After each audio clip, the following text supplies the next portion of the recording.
Non, je ne sais pas s'il y a lieu de discuter, c'est une introduction. Donc, passons la parole au coordinateur de cette séance, Olivier Farge, qui, comme Philippe Marre le rappelait, est également l'auteur du rapport officiel de l'Académie sur la formation, et qui fera date et qui sera certainement l'élément de base de notre réflexion dans les mois à venir. De la théorie à la réalisation pratique au cours de la formation initiale.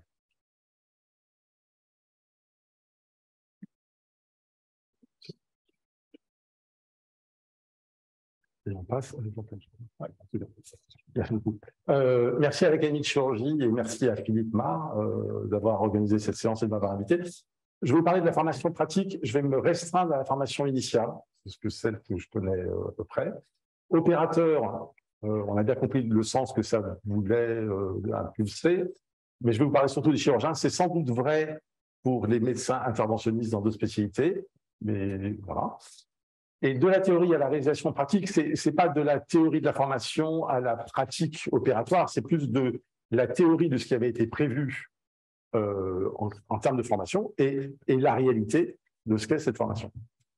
Avant de commencer, je voudrais m'arrêter sur le contexte, avec 3 aspects de contexte, parce qu'en fait, c'est une présentation qui sert également de introduction générale. Premier contexte, il est lié à un certain nombre d'évolutions externes. Ce n'est pas interne à la chirurgie. À ma connaissance, il n'y a pas eu de gros scandales chirurgicaux ces dernières années qui justifieraient qu'il y ait des modifications. C'est plutôt externe. Il y a d'abord une réforme en cascade des études médicales et de leur motivation.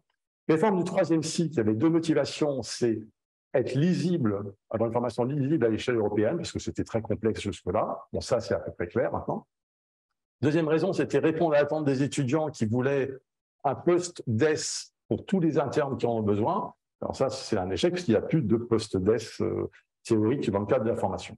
La réforme du 2e cycle, c'était dissocier l'évaluation du classement permettant le choix des spécialités, c'est-à-dire qu'en fait, on pouvait accéder à une spécialité en ayant 0. Donc, c'était un peu ça au départ, l'idée du 2e cycle. La réforme du 1er cycle, c'était une volonté politique de simplification des parcours d'accès. Le 2e contexte externe, c'est les contraintes accumulées sur la formation pratique, qui sont accumulées au fil du temps. C'est les pressions d'efficience au bloc opératoire, où maintenant, on n'a plus le temps matériel souvent de pouvoir consacrer du temps à la formation technique des internes. Les modèles disponibles, dont certains ont disparu, les modèles animaux qui sont quand même un peu en perte de vitesse un peu partout en Europe. Il y a eu le Covid qui a fermé un certain nombre d'écoles de chirurgie. Et puis la loi anti-cadeau, la loi anti-hospitalité, anti-cadeau, qui, voilà, on peut la concevoir pour ce qui est la partie médicaments, mais il y a une confusion qui a été faite entre le médicament et les dispositifs médicaux dans tous les aspects réglementaires, c'est-à-dire que maintenant, des aspects technologiques, il n'y a plus le soutien possible de l'industrie pour pouvoir former les gens. Accélération des innovations, donc le robot, l'intelligence artificielle, la réalité virtuelle, on dira un mot. Et puis l'évolution sociétale, la réglementation, en tout cas l'application de la réglementation, par exemple, sur le plan de travail, les attentes sociétales des nouvelles générations, absolument pas critiquables, les émissions d'universitaires et globalement la perte d'attractivité des carrières universitaires, en particulier en chirurgie, qui est davantage impactée que d'autres spécialités, la féminisation qui, moi je trouve, a apporté une bouffée d'oxygène dans les services. Mais vous voyez, tous ces contextes, c'est pas une réflexion sur le programme et sur le produit fini qu'on attend au terme de cette formation, mais c'est plus des contraintes organisationnelles. Premier point. Deuxième point, concernant la compétence du produit fini. On commence maintenant à avoir une idée beaucoup plus claire de ce que c'est la chirurgie et qu'est-ce que c'est un chirurgien, avec lorsqu'on interroge les gens, différents, des chirurgiens, juniors, seniors, des médecins par rapport aux chirurgiens, les doyens, les présidents de CH, CCH, etc. Tout le monde a une vision à peu près cohérente. Il y a, petit 1, la compétence qu'on appelle, c'est l'habileté, geste, la technicité, l'utilisation des dispositifs. Et puis, il y a toute une autre partie que je ne vais absolument pas détailler, mais qui est détaillée dans le rapport, c'est l'humanisme, c'est vraiment pas. On demande dans le grand public quelle est la qualité d'un chirurgien, est-ce que c'est d'être humaniste? Les gens vont dire non, c'est pas l'image qu'on a de lui, on a plutôt l'image de quelqu'un de froid. Alors qu'au fond, quand on interroge les chirurgiens et tout le monde souligne ce côté humaniste des chirurgiens. Travailler en équipe, travailler multi-sites, multitâches, s'adapter aux contraintes, concentration, rigueur, gérer la fatigue et les émotions, et beaucoup d'autres choses. Je ne dis pas qu'il n'y a pas certains de ces aspects dans d'autres spécialités médicales, mais la chirurgie est celle qui les regroupe toutes. Et on comprend aussi que ce sont des domaines qui sont indissociables, qu'on ne peut pas enseigner de façon globale comme ça, et que c'est des expériences qui sont indissociables, et c'est ça qui souligne l'intérêt de la justification du compagnonnage. Troisième contexte, sur la nature du diplôme. Nature du diplôme, on est dans un diplôme d'études spécialisées. Je vous mets à côté un autre diplôme qui est un certificat de compétences professionnelles, diplôme de cuisinier, niveau 3. Dans un cas, certificat de compétences, ça dit bien ce que ça veut dire. Diplôme d'études, ça suggère qu'en fait, on qualifie les gens sur une durée de formation, sur le fait qu'ils aient étudié plutôt que sur des compétences. Et je crois que pour la partie chirurgicale interventionnelle, c'est quelque chose qui est assez trompeur et qui est peut-être une formule pas heureuse. D'ailleurs, lorsqu'on interroge les gens qui sortent de formation à une compétence et qu'on leur demande « est-ce que vous avez l'impression d'avoir été formé au métier que vous exercez ?» La réponse est oui. Lorsqu'on demande à des étudiants qui sortent de l'université ou de grandes écoles qui rentrent dans la vie active, est-ce que vous avez l'impression d'avoir été formé à votre métier? La réponse est souvent pas vraiment. Bon, en synthèse, des formations universitaires, grandes écoles, etc., formatent davantage à la théorie, diplôme d'études, qu'à l'exercice, certificat de compétences, d'un métier qui, dans le cas de la chirurgie, commence à être mieux connu. Deuxième point, le cursus médical. Vous savez que premier cycle 3 ans, deuxième cycle 3 ans, puis il y a l'examen classant national, et c'est un parcours qui est totalement indifférencié. À la suite de cet examen classant, eh ben, il y a 44 portes qui s'ouvrent, qui sont 44 diplômes d'études spécialisées correspondant à autant de spécialités. Et parmi ces spécialités, il y en a qui sont formées en 4 ans, d'autres en 5 ans, d'autres en 6 ans. Et donc, c'est un parcours qui est surdifférencié. Donc, on passe de quelque chose de totalement indifférencié à quelque chose de surdifférencié. Les spécialités chirurgicales, parmi celles-là, ne représentent que 10% des étudiants. Et on peut comprendre que, finalement, ça n'a pas été la priorité de l'organisation de cette réforme. Donc, les études médicales formatent les étudiants à la pratique de spécialités médicales, mais ne les préparent pas à l'exercice de spécialités chirurgicales. Le troisième cycle, il y a un cadre réglementaire qui a été défini, qui, en théorie, apporte des verrous, des éléments de sécurité. La première, c'est que contrairement à ce qui se passait auparavant, avant cette réforme de 2017, il y a des phases qui ont été définies, 3 phases, qui sont des îlots séparés.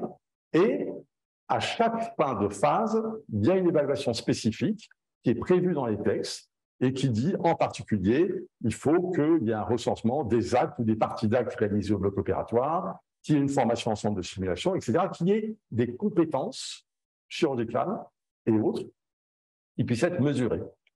Or, il n'y a pas de traçabilité, il n'y a pas d'outil de mesure. Et ce qui est très particulier, moi j'ai fait l'enquête dans ma spécialité en disant, est-ce qu'il y a des étudiants qui, depuis 2017, ont redoublé? C'est exceptionnel, c'est moins de 1%. Moi, je ne connais aucune formation dans laquelle le taux d'échec est de moins de 1%. C'est pas possible. L'étude médicale, c'est pas ça. Et ça veut dire que finalement, ces verrous qui existent ne sont pas utilisés.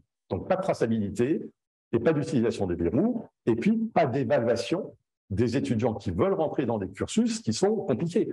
Chirurgie, c'est compliqué, psychiatre, c'est compliqué, gériatre, c'est compliqué. Peut-être qu'il faudrait qu'il y ait des verrous qui se mettent en place.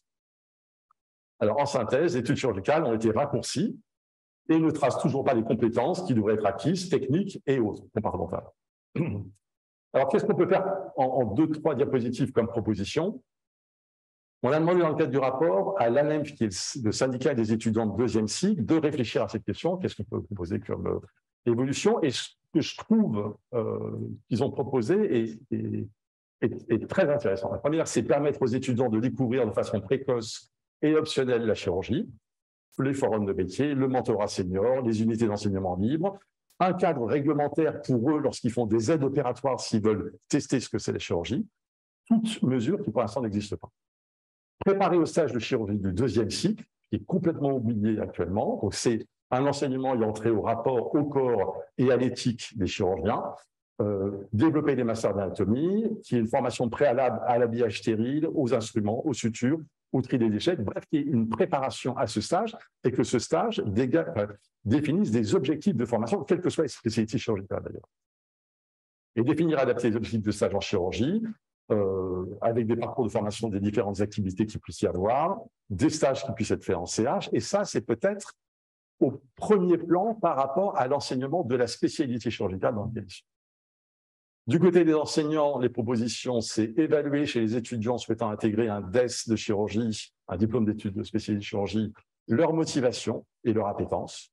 De temps en temps, on se rend compte que la représentation que les étudiants ont de la chirurgie ne correspond pas du tout à la chirurgie. Leur appétence, c'est-à-dire qu'est-ce qu'ils ont démontré comme possibilité ou ce qu'ils ont fait pour pouvoir acquérir, pour motiver ce choix.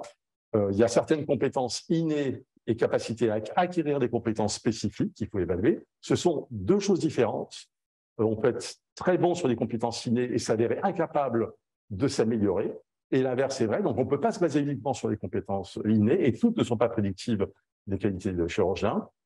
Et puis, leur disposition physique, mentale, leur capacité à travailler, à acquérir, à comprendre, à réfléchir et leur aptitude à prendre des décisions, trouver des solutions, utiliser les compétences. C'est pas quelque chose qui serait vrai pour toutes les spécialités.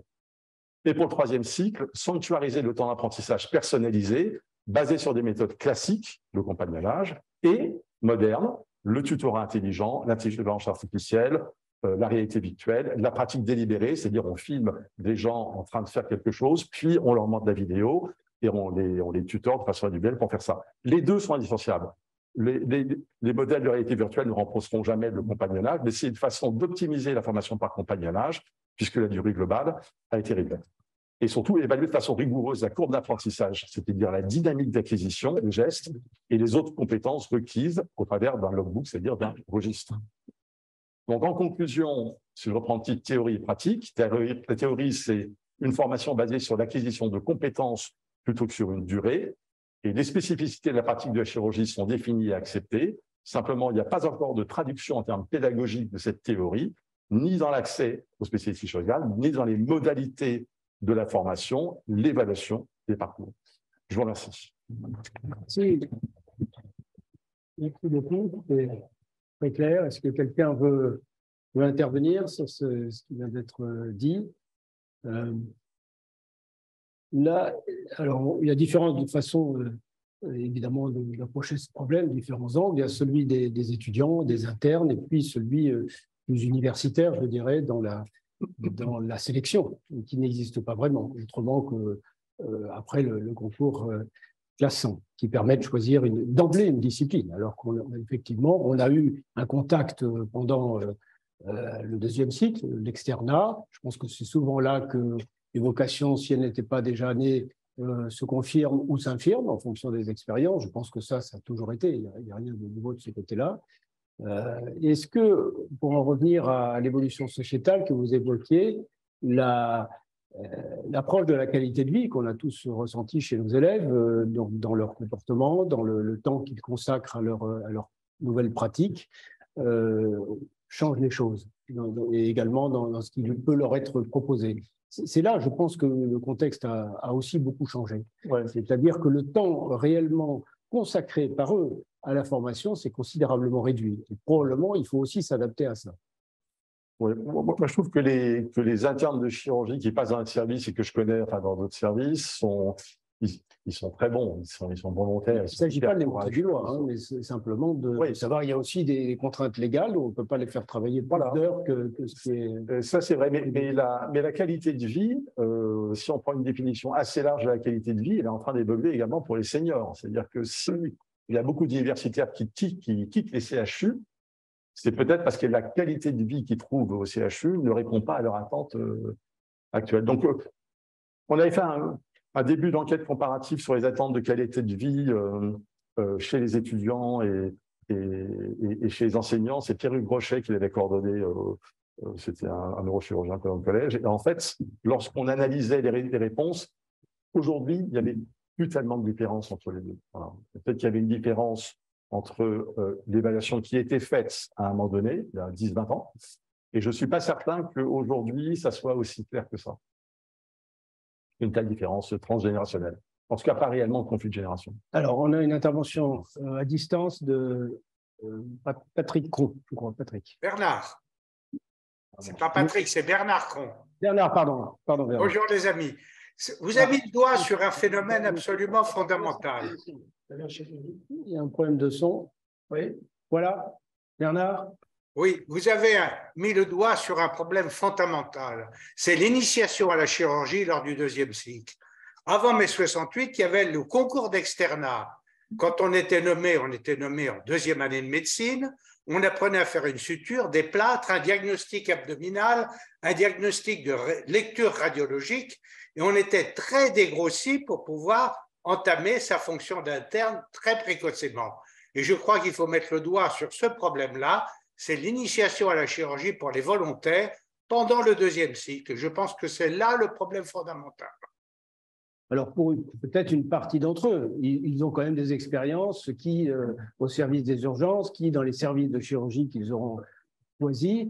Il me semble quand même que la qualité, que ce soit intellectuelle ou pratique, je dirais, des jeunes internes que l'on a, ne s'est pas dégradée avec le temps. Je n'ai pas ce sentiment-là, personnellement. Alors, je ne sais pas s'il y a des mesures objectives pour en témoigner ou au contraire le contredire.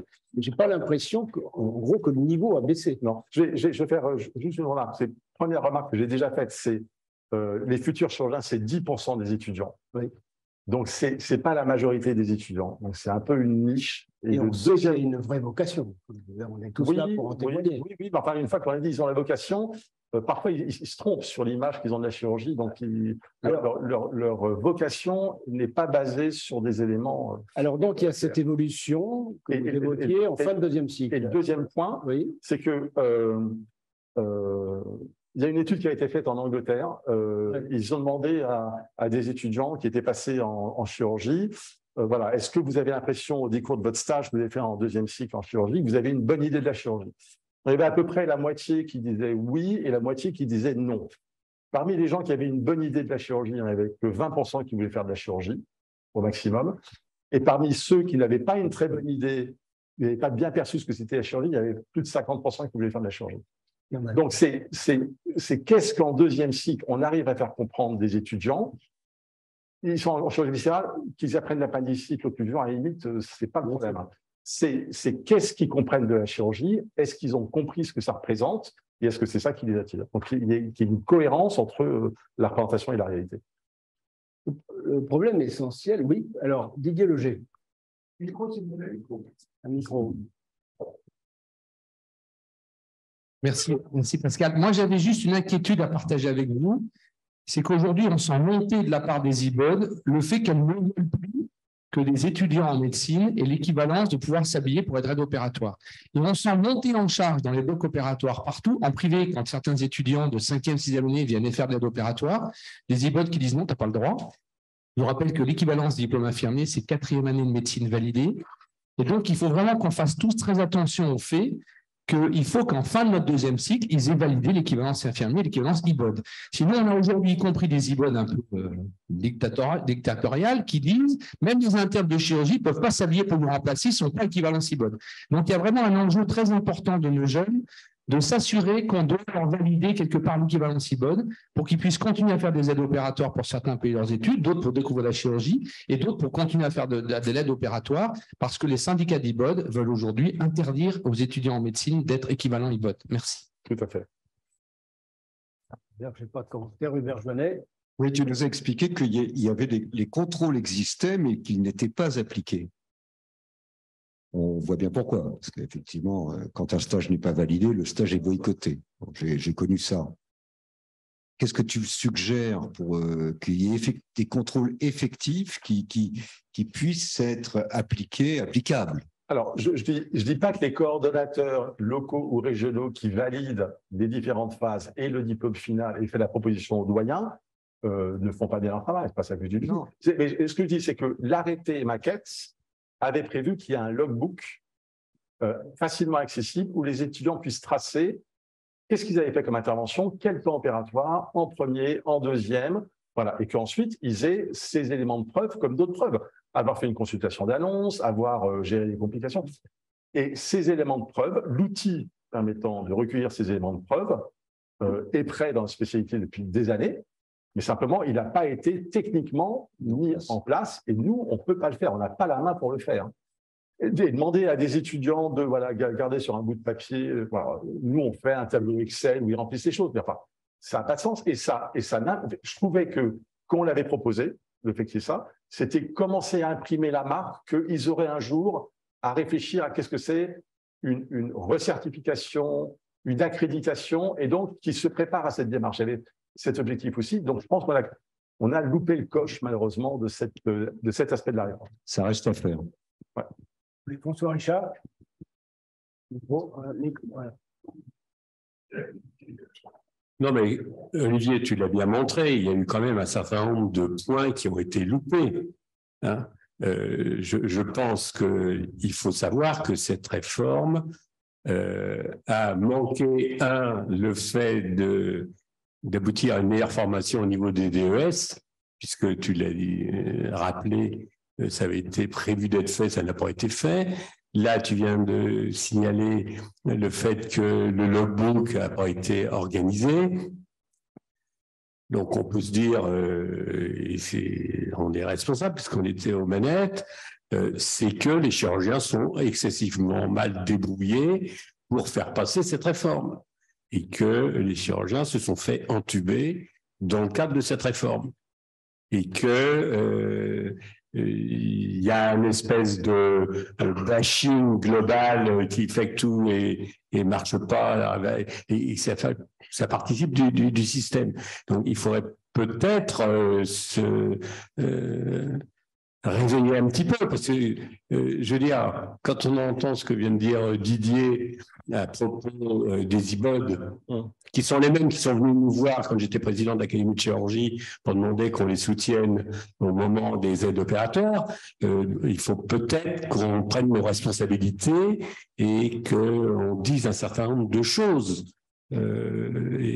Et j'ai un peu l'impression que ça ne fait pas de mal de dire de temps en temps certaines choses un peu plus brutalement. Oui, non, mais moi, je ne suis pas contre cette critique, hein, mais il y a un point quand même. Non, mais j'ai contribué. Hein. Non, mais il y a un point particulier, c'est que les discussions ont commencé sévèrement à partir de 2015. Lorsqu'on regarde 2015, on s'arrête par exemple 2020-2021. En 2021, parmi ceux qui étaient en 2015 à essayer d'organiser cette réforme, combien il en reste? Voilà, il en restait 2, Luc Mouton et moi. Et en fait, dans toutes les administrations, ça avait changé. Et donc, c'est au fur et à mesure, je ne sais pas comment ça se passe pour les autres réformes, mais au fur et à mesure, la motivation initiale de la réforme saute. Et on en vient à perdre le fil de la motivation pour juste appliquer des textes un peu dans l'urgence et dans un climat qui était un peu toxique avec certains syndicats d'étudiants à ce moment-là. Voilà. Non, mais je pense que les deux aspects sont vrais, mais il faut effectivement une vigilance très importante pour conserver la mémoire de qu'est-ce que c'est qu'une réforme, regarder ce qui se passe autour et puis et ne pas s'arrêter au fait que la réforme est appliquée. Il y a des points de discussion, ceux qui ont été abordés, ceux que tu abordes, qui peuvent absolument sur lesquels il faut revenir.